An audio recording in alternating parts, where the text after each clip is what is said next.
J'ai toujours dit, j'ai pas envie de venir en Israël pour la retraite. J'ai envie de faire plein de choses ici. Il y a plein de choses qui se passent, ça bouge, c'est dynamique. Je suis bluffé par les lieux déjà, dans la logistique, dans l'organisation, dans le visuel, dans la déco, dans le service, dans ce qu'il y a dans l'assiette, dans l'éclairage. Et pourtant, ça fait 15 ans que j'anime des réceptions à Beverly Hills, dans des endroits absolument fous. Mais là, j'ai l'impression d'être dans l'épicentre de plein de choses extraordinaires.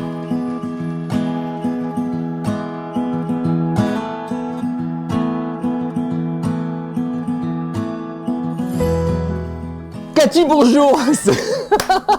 Donc c'est toi qui m'accueilles. Mais quel bonheur. C'est vraiment, je suis très content. Est-ce qu'on a déjà fait une émission avec l'invité qui mange une glace en même temps? On n'a pas encore fait la glace, pour avec la glace, mais bon, apparemment, comme tu viens d'arriver en Israël, Tout est permis. On te permet tout. Ça fait combien de temps que tu es finalement enfin arrivé à bon port? Ça fait 2 semaines. 2 semaines. Ouais, donc c'est tout frais. Bon, en général, on invite plutôt des gens qui ont un petit background, mais toi, c'est une histoire d'amour avec Israël. Ouais, c'est une histoire tout petit. Il y a cet amour d'Israël à la maison. Il y a ce souvenir qu'il y a du bruit. Et dès qu'aux informations, on entend le mot Israël, tout le monde se tait. Mon père qui prend la télécommande et qui augmente le volume pour entendre ce qui se passe. Il y a toujours eu Israël à la maison, toujours. C'est comme ça, avec ces souvenirs-là qui est rentré dans ton cœur, l'amour d'Israël? Ouais, c'est vraiment quelque chose de naturel, que le centre d'attention naturel, c'était Israël, même si on était en diaspora. Donc moi, c'est vraiment un souvenir très fort que j'ai de l'actualité, ouais, on vivait à distance par procuration ce qui se passait en Israël.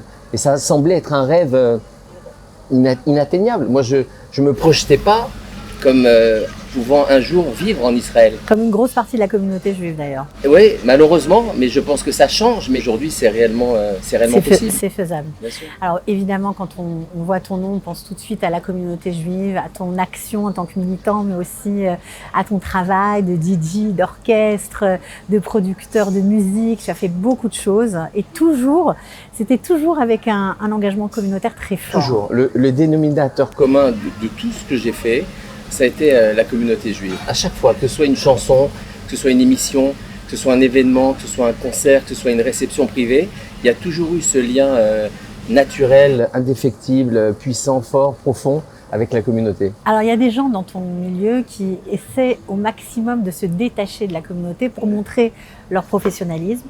Et il y en a d'autres comme toi qui s'affichent, qui affichent la couleur. On m'a proposé, moi, à plusieurs reprises, d'être présent sur des médias autres que communautaires. Je ne citerai pas le nom d'une des principales radios en France. Et je ne me voyais pas naturellement avoir ce ton, cette connexion, ce lien que j'ai avec ma communauté. C'est drôle parce que j'ai donné une série de cours dans une université sur les métiers d'animateur radio il y a quelques années. On peut résumer en une phrase un cycle qui durait sur plusieurs semaines, c'est soyez authentique. C'est-à-dire que les auditeurs, tu le sais aussi bien que moi, les téléspectateurs, ils ont un 6e sens qui fait que ils arrivent à se rendre compte si un animateur joue le rôle d'un animateur ou s'il est authentique, s'il est lui-même. Et à partir du moment où on est soi-même, il y a ce lien naturel qui se crée avec celui qui est de l'autre côté du poste. Et je me voyais pas, moi, sur un média hors communauté, pouvoir avoir ce lien. J'aurais eu le sentiment de jouer un rôle. Et j'avais pas envie de jouer un rôle. Ça se voit d'ailleurs. Ouais, c'est un avantage et des inconvénients parce que des fois je suis cash, quoi. Par exemple, je mange une glace alors que je fais une émission, ce qui n'est pas très logique. Il y a 15 ans, tu as failli venir. C'était à l'époque où tu avais organisé les 60 ans de l'État d'Israël au Trocadéro.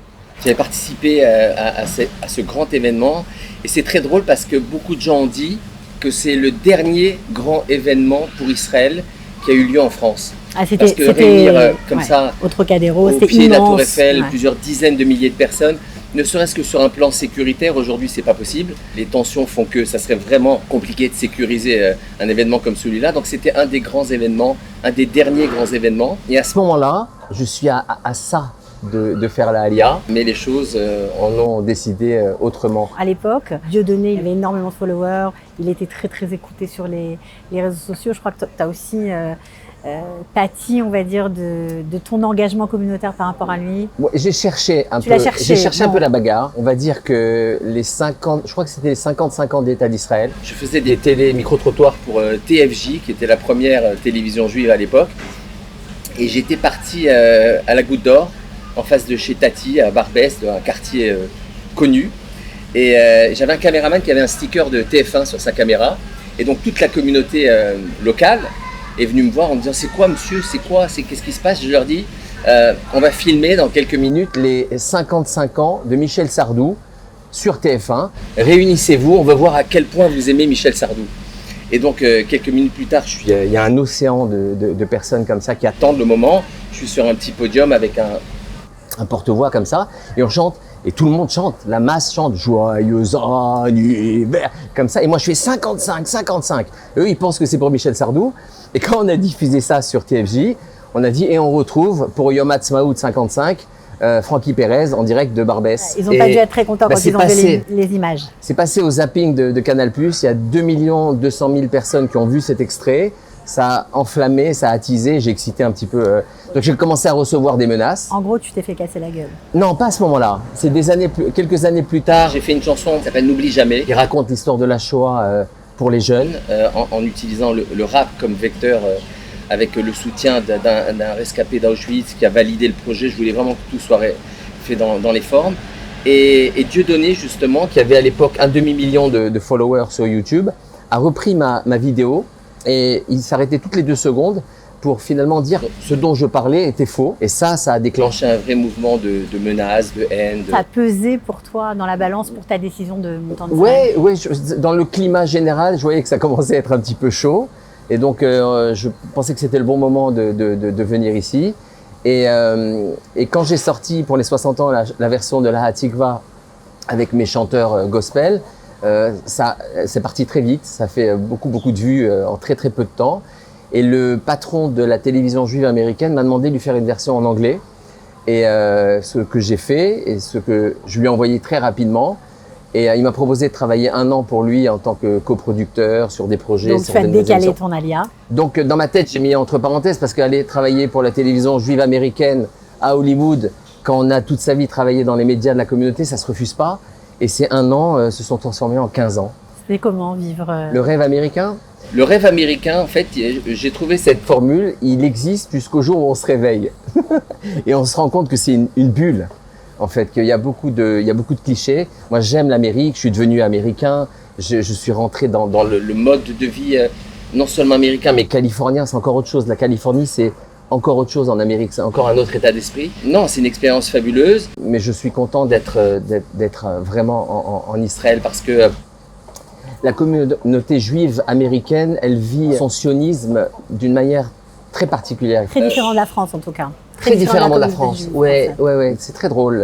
En particulier en Californie, qui est le bastion démocrate, du parti démocrate, on voit un décalage entre le sionisme, le soutien à l'État d'Israël, et puis l'attachement à des valeurs. Des fois, j'ai le sentiment qu'ils sont américains avant d'être juifs. C'est ça qui t'a dérangé là-bas? Ouais, profondément. À la fin, ça non, pèse? Personnellement, politiquement, j'étais plus proche du parti républicain que démocrate, donc je ressentais moins ça. Mais quand on vit en Californie, au quotidien, il y a des choses qui ne sont pas forcément en cohérence avec son judaïsme et aussi avec sa quête spirituelle. Souvent, tu postais des ambiances de ce qui se passait à Los Angeles, etc. Et tu as aussi posté des moments difficiles que la communauté a vécu. Comment toi, tu as vécu ces événements? Avec une notion, les Américains appellent ça déjà vu. Ils reprennent une expression française déjà vue pour dire que par moments, j'avais l'impression de voir les prémices de ce qu'on a connu nous en France il y a quelques années. On sentait que ça changeait, de voir des croix gammées sur les murs, Free Palestine. Au moment de George Floyd, ça a failli basculer entre un affrontement où les Juifs étaient pointés du doigt. On était sur un fil. On a senti qu'on était sur un fil. Maintenant, je pense pas qu'il faille en tirer des généralités parce que c'est un moment, le Covid, Black Lives Matter, c'était vraiment tout le monde était à cran. Mais quand même, les mois qui ont précédé l'élection de Joe Biden, il y a des groupuscules d'extrême droite qui ont libéré un peu leurs paroles. Il y a beaucoup de choses qui ont commencé à se mettre en place et on a plus le sentiment d'être face à les États désunis que les États unis. Vraiment, on a l'impression qu'il y a une vraie fracture aux États-Unis aujourd'hui. L'Amérique, elle est coupée en deux. Et donc, on sent qu'il y a dans le climat quelque chose d'un peu spécial. C'est ça qui t'a donné envie de partir, de te dire ça y est, c'est maintenant quoi? Parfois, on quitte la France, on vient pour quitter la France en Israël. Là, je suis pas venu pour quitter les États-Unis, je suis venu vraiment pour venir en Israël. C'était pas comme quand on vote à des élections, on vote pour celui-là parce qu'on vote contre l'autre. Mais il faut bien un élément déclencheur à un moment. C'est Déclencheur, dur quand même de quitter ouais. une vie où on est à l'aise financièrement, en tout cas on a socialement, on est bien. C'est le timing, c'est-à-dire que ma fille quitte à Aleph, donc c'est un moment charnière. Mon fils finit high school aux États-Unis, donc c'est-à-dire par rapport aux enfants. C'était maintenant. C'est le bon moment. Ma femme avait très envie d'être près de ses parents parce qu'on habitait à l'autre bout du monde quand même. Et son papa qui est parti il y a pas longtemps, elle a pu profiter quelques mois de sa présence puisque ma femme et mes filles sont venues il y a 1 an. Avant toi. Et moi, j'ai fait quelques allers-retours, mais on a fait ça en 2 temps. On sentait que c'était vraiment le moment de venir. Et j'ai toujours dit, j'ai pas envie de venir en Israël pour la retraite. J'ai envie de faire plein de choses ici. Il y a plein de choses qui se passent, ça bouge, c'est dynamique. Alors justement, qu'est-ce que tu as envie de faire, Francky? Ça nous intéresse. Ce que je sais faire, déjà, c'est sûr que je continue et je n'ai cessé de faire ce que j'ai fait depuis tout petit. Depuis l'âge de ma bar mitzvah quasiment, à savoir le monde de l'événementiel et des réceptions. Ça, c'est quelque chose qui est dans mon ADN. Et je me rends compte, puisque dès que je suis arrivé, 3 jours après, j'ai animé un mariage ici. Et donc, je me suis rendu compte qu'il y a plein de choses sympathiques potentiellement à faire. C'est-à-dire que j'ai le sentiment que les gens font la fête. Ils ont envie de faire la fête, encore plus après le Covid, après tout ce qu'on a connu. Mais j'ai l'impression qu'il y a un plafond. On s'est fixé un quota pour s'éclater. C'est-à-dire qu'on s'éclate à 70%. Ça veut dire quoi? J'ai assisté à des personnes qui s'amusent, qui s'éclatent sur la piste de danse, mais qui sont, on peut les emmener plus haut dans l'agitation, on peut build up, on peut construire cette l'euphorie de la fête, du moment de la fête, on peut l'optimiser. Et il y a plein de raisons, il y a plein de moyens de le faire ça. Ça t'a donné des idées, on va dire. Non, mais c'est ce que je fais depuis toujours en fait. C'est un morceau tel que tu vas l'entendre à la radio. En studio, on va le retravailler. C'est-à-dire que la grosse caisse, on va la mettre plus forte pour qu'elle tape encore plus et que tu la ressentes encore plus. Les rythmiques aussi, elles vont être enrichies. Plus il y a de rythmique, plus tu as l'élan du corps, l'envie de danser, de coller au rythme en fait, tu vois. Et puis après, il y a le micro. Le MC, comme on l'appelle aux États-Unis, c'est celui qui a la capacité de ponctuer un morceau à des moments précis pour faire monter la sauce. Et ça, c'est mon truc. Le monde de la fête, entre ce que tu as connu à Los Angeles et en Israël, est-ce qu'il t'a surpris, le monde que tu as trouvé ici? Ici, en Israël, je suis bluffé. Bluffé par les lieux déjà. C'est des machines de guerre qui sont en place en fait. Dans la logistique, dans l'organisation, dans le visuel, dans la déco, dans le service, dans ce qu'il y a dans l'assiette, dans l'éclairage. Vraiment, et pourtant, ça fait 15 ans que j'anime des réceptions à Beverly Hills, dans des endroits absolument fous. Mais il y a quelque chose ici vraiment, et je pense que les Israéliens ne s'en rendent même pas compte. C'est devenu naturel d'être dans des endroits aussi fous, encadrés de manière aussi parfaite. C'est fou. Vraiment, le niveau de l'événementiel en Israël est vraiment magnifique. Maintenant, dans la musique, on peut la pousser. Alors, qu'est-ce que tu as envie de faire ici? Poursuivre l'animation de réception, essentiellement pour la communauté française, ce que je n'ai jamais cessé de faire, et aussi maintenant aussi pour la communauté américaine, ici, spontanément, ce qui me vient à l'esprit. Et après, le reste, j'ai dirigé pendant plusieurs années la télévision juive américaine, donc en termes de business management, de marketing, de communication, j'ai une expertise dans ce domaine-là. Et j'espère que le bon Dieu va me mettre sur le chemin les bonnes personnes pour évoluer aussi et peut-être créer des passerelles entre Israël et les États-Unis. Les médias aussi, ici, il y a plein de choses qui se passent. Tu as beaucoup produit de musique aussi. Je me rappelle du rap du Shabbat ou comme tu parlais tout à l'heure de la Tikva. Tu as fait plein de choses un peu pointues. Ouais, dans la musique, il y a des belles aventures dans la musique. La production musicale ici, elle est très très pointue aussi. C'est hallucinant parce que on se rend pas compte en fait, tant qu'on est à l'extérieur, on ne se rend pas compte à quel point. Et en plus, je viens de débarquer, donc j'ai rien vu encore. Je connais rien, mais ce que je vois en termes de production événementielle, en termes de production musicale, le degré de production en studio, les sons qu'on entend, si on écoute la pop, la house music ici israélienne, elle n'a rien à envier à aucune autre musique sur la planète. C'est super pointu. Donc dans la tech, dans l'intelligence artificielle. Donc vraiment, j'ai le sentiment d'être à la maison, mais en même temps à l'épicentre. Moi, j'étais à l'épicentre du tremblement de terre le plus grand annoncé à Los Angeles. Là, j'ai l'impression d'être dans l'épicentre de plein de choses extraordinaires. Donc voilà, c'est tout ça qui fait qu'il y a un vrai enthousiasme. Maintenant, je suis réaliste. Tous les jours ne sont pas forcément faciles. Il faut mériter la terre d'Israël. Donc voilà, je sais que c'est un challenge. J'en ai parfaitement conscience. J'arrive pas ébloui du rêve américain et le rêve israélien. Non, j'ai conscience de cette opportunité, du potentiel et de cette chance que c'est d'être ici enfin. Est-ce que tes enfants partagent ce sentiment? Parce que souvent, quand on parle de la jeunesse américaine qui vient ici, c'est pas toujours évident. Est-ce qu'ils sont aussi heureux que toi? Mes deux grands-fils de mon premier mariage ont fait la Aliyah et ont fait l'armée ici. Et mes trois enfants plus jeunes, la petite, elle rentre à l'école, donc elle… C'est la découverte. Ouais, elle a toujours été aux États-Unis dans des écoles juives, donc on leur a appris l'hébreu très tôt, donc elles ne sont pas complètement bouleversée.